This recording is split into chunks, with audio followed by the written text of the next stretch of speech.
An electric heater of resistance 8 ohm draws 15 ampere from the service mains of 2 hours. Calculate the rate at which the heat is developed in the circuit in the heater. Okay. ये देखो rate का मतलब क्या होता है, ये बहुत ही ज़्यादा इंपॉर्टेंट है, मतलब आपको पता होना चाहिए आप क्या निकाल रहे इस क्वेश्चन में. An electric heater of resistance 8 ohm, हमको रेजिस्टेंस दिया है भाई, कितना है 8 ओहम, करंट 15 एम्पियर दिया है, from the service mains for 2 hours, time भी दिया है. Calculate the rate at which heat is developed. अब इसका मतलब क्या होता है, rate at which heat is developed. देखो रेट का मतलब होता है डिवाइडेड बाय टाइम. रेट का मतलब क्या होता है, divided by time. And heat, rate at which heat is developed. Heat by time ये पूछ रहे वो हमको, लेकिन हीट बाय टाइम मतलब कौन होता है, दैट इज पावर, है ना. हीट बाय टाइम मतलब energy by time which is actually power. मतलब वो हमको एक्चुअली पावर पूछ रहे हैं.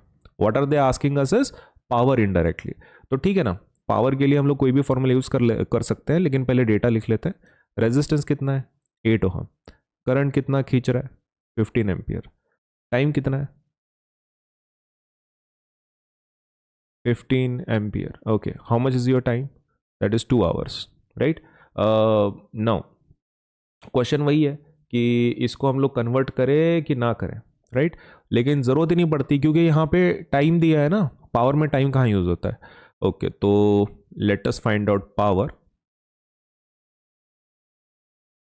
पावर का हमारे पास अभी 3 फॉर्मूलेज है. कौन से आई स्क्वायर आर, वी है, we square by are.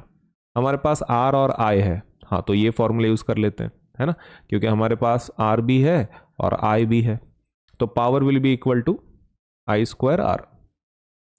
I का वैल्यू कितना है 15 का स्क्वायर इंटू रेजिस्टेंस कितना है 8.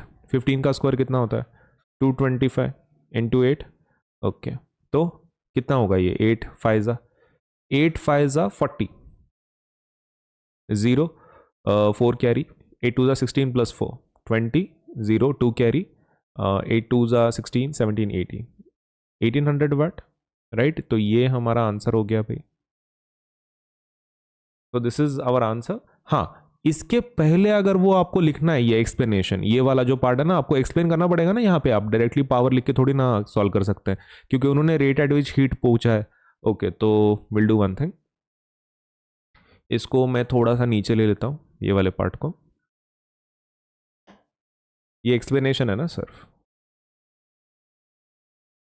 ओके, इसके पहले कुछ अच्छे अक्षरों में हम क्या लिखेंगे, वो उनका जो स्टेटमेंट है वो लिखेंगे. क्या बोला है उन्होंने, rate at which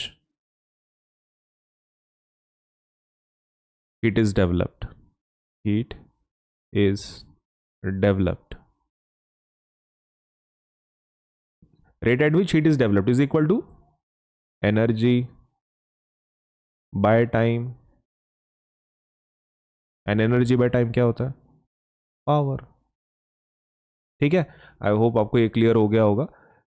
energy by time is basically power.